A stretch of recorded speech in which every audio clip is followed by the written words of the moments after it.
PDP നേതാവ് അബ്ദുൽ നാസർ മാദനിയുടെ കേരളത്തിലേക്കുള്ള സുരക്ഷാ ചെലവ് വെട്ടിക്കുറച്ചു. 1,18,000 രൂപയായാണ് കുറച്ചത്. കർണാടക സർക്കാരാണ് ചെലവ് വെട്ടിക്കുറച്ചത്. 6 മുതൽ 19 വരെ മാദനിക്ക് കേരളത്തിൽ തുടരാം. സന്തോഷ് ചേർന്നുണ്ട് വിവരങ്ങളുമായി.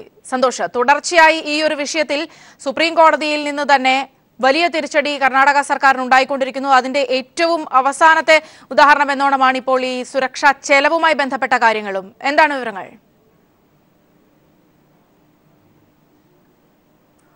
സൗമ്യ, കേരളത്തിലേക്ക് മകന്റെ വിവാഹത്തിൽ പങ്കെടുക്കാനും രോഗബാധിതയായ മാതാവിനെ കാണാനുമായി പോകുന്ന മദനിയിൽ നിന്നും സുരക്ഷാ ചെലവിലേക്കായി ഭീമമായി തുക ഈടാക്കാനുള്ള കർണാടക സർക്കാരിന്റെ നീക്കത്തിനെതിരെ ഇന്നലെ സുപ്രീം കോടതി രൂക്ഷമായ ഭാഷയിൽ വിമർശിച്ചിരുന്നു.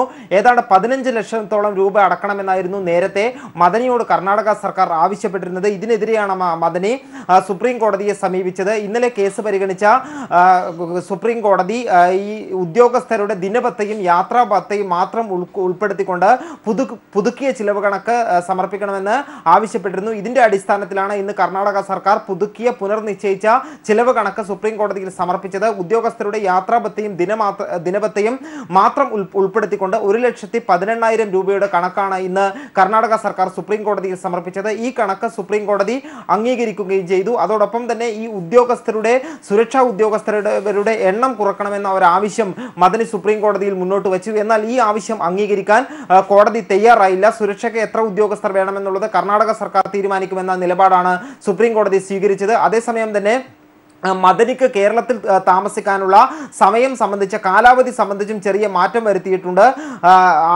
6 മുതൽ 19 വരെയാണ് ഇപ്പോൾ മദനിക്ക് കേരളത്തിൽ താമസിക്കാനുള്ള അനുവാദം നൽകിയിരിക്കുന്നത്. നേരത്തെ ഇത് 1 മുതൽ 14 വരെയായിരുന്നു. ഇപ്പോൾ 4 ദിവസം പിന്നിട്ട സാഹചര്യത്തിലും അതോടൊപ്പം തന്നെ ഈ പുതിയ സാഹചര്യങ്ങൾ പരിഗണിച്ചുകൊണ്ടാണ് ഈ സമയക്രമത്തിൽ കൂടി മാറ്റം വരുത്തിയിരിക്കുന്നത്. സൗമ്യ, സന്തോഷാണ് വിശദാംശങ്ങൾ നൽകിയത്.